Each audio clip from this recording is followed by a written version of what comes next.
I'm Logan Crawford, and right now on Spotlight, I'd like to introduce you to an important book, an important work. It is called Getting Started in Time Management.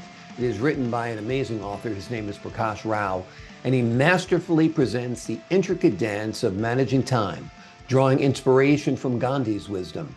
Rao, with his diverse background in engineering, music, literature, and education, offers a unique perspective on transforming our everyday time into a path of purpose and clarity.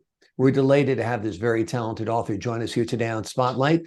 We thank our team at Atticus Publishing for helping us put him in the spotlight today. And we ask viewers like you to support writers like him by subscribing to our channel and by purchasing his wonderful book.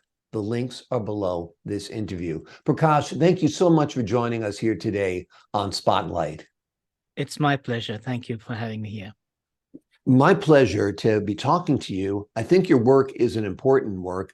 My wife always says she likes to squeeze time to get as much out of it as possible. Your book also deals with how we can get more out of time and how we can have a better life. What are some of the basic principles that people should know about if they're going to manage their time better? Well, but since the book is about getting started, and that's the reason I wrote that in the first place, is because people used to come to me. I mean, I've written books on time management, I've given courses on time management, and people say, time management doesn't work for me, and I don't have time for time management. And how do I get started? So this is where I thought I should put my little bit of wisdom into this. So let me start with the getting started part of it. Sure. I want to reduce time management to just one thing. And I use the word expectation. If you can manage expectations, then you have it all covered. And the way I want to break that down is it's what other people expect of you and what you expect of yourself. If you manage what other people expect of you, you'll be on time, you'll be punctual, you'll be known to be responsible and respectful of other people's time. And if you manage what you want to, you expect of yourself, you'll be able to get your agenda clear and you'll be able to achieve what you want to achieve. So if you reduce the whole thing down to just one word, expectations, then with that, just with that, you can get started.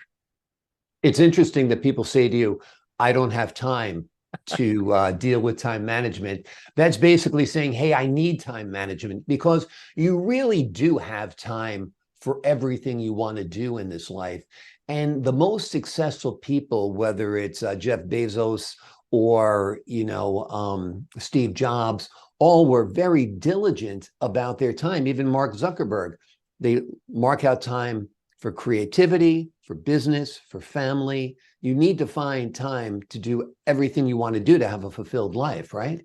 That's correct. Tell me about Gandhi and how he influenced your approach to time management. So so he had a very good, good control over time.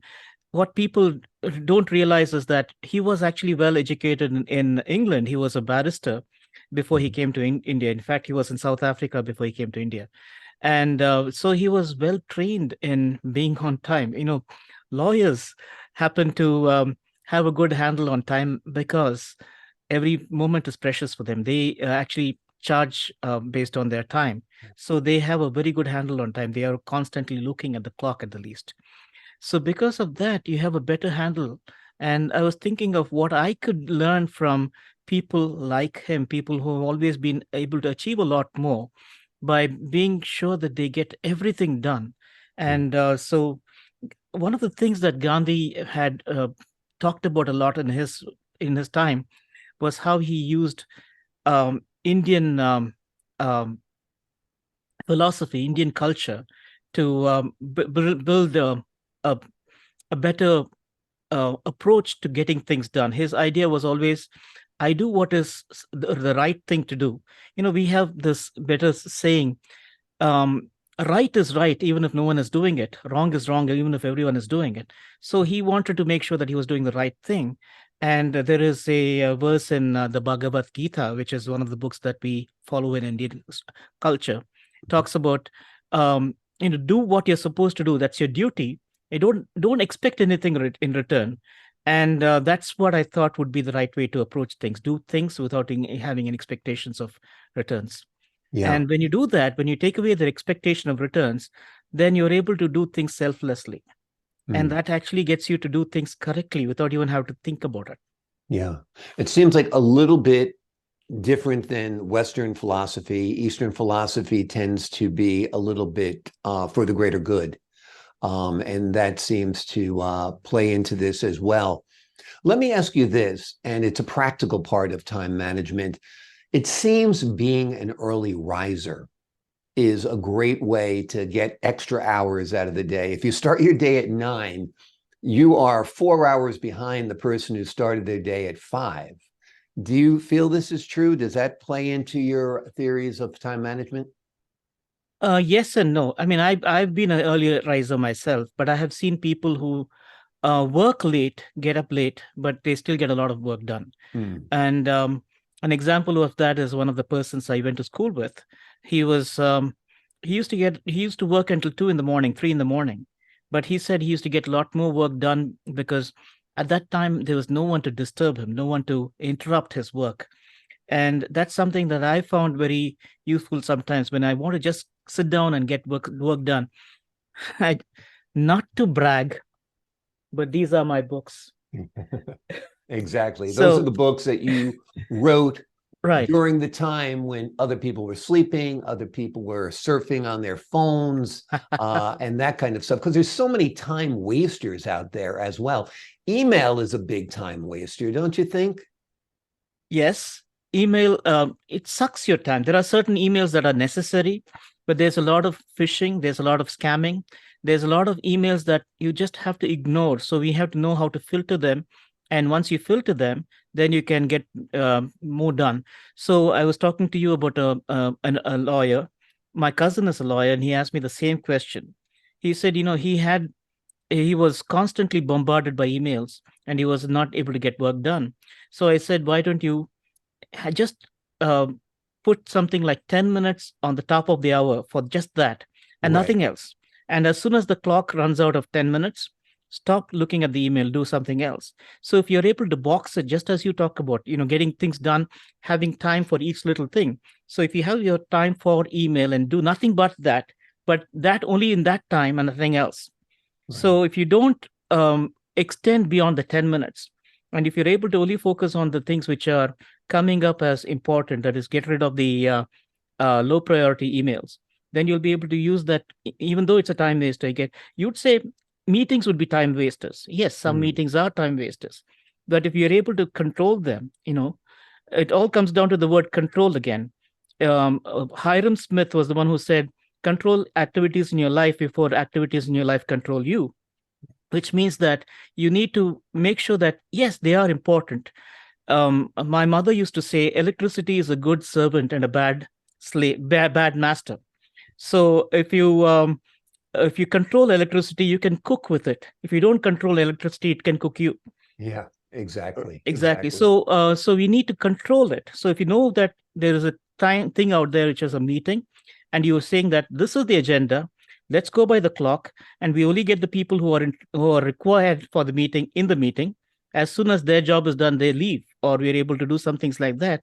Then they are not time wasters. The more we control where we are able to put your attention, the less of a time waster it becomes. Yeah. The digital age is both a cursing and a bless. It's a blessing in that, you know, people can run businesses online. They have clients who contact them online. But like you said, it also can be a time vacuum as well. So prioritizing what you respond to, when you respond to it is all very, very important. How would you say your book differs from other, perhaps traditional time management methods? Well, I have started with the basics. And actually, some of the basics I've talked about is, what are the fires that you have in your life? What are the things that you want to focus on? Let's get them out of the way. And if you can get the fires out of the way, then you can start focusing on the right thing. They don't do brain surgery in the ER. In the Mm. ER, they only triage the patient and then call the Right. neurosurgeon. So let's do the triage. Let's put out the fires. Let's get rid of the bleeding and put the band-aid if necessary. And then we call in the specialists and start working on that. So I start from ground up. That's one of the first things I do. So The the other thing immediate priorities and then the longer term and so forth. right, take care of the fires, take care of Yeah. the immediate problems that you have. So if you say that you have no time for time management, okay, let's create the time for time management, and Right. then let's take a step from there. Wonderful, wonderful. Well, So the it's a name of the book, beginning. I'm sorry, go ahead. So it's a beginning. Exactly, exactly. And hence the name of the book, Getting Started Yes. in Time Management by Prakash Rao. It is a wonderful book. He does a intricate dance, if you will, of managing time, drawing inspiration from Gandhi's wisdom. And he has a diverse background himself in engineering, music, literature, and education. And he is a prolific writer as well.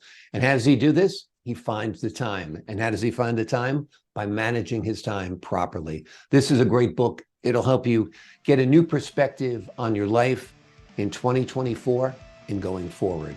Prakash, thanks so much for joining us here today on Spotlight. Thank you, Logan. Thank you. And to the folks at home, I'm Logan Crawford, thanking you for your time this time. Until next time on Spotlight.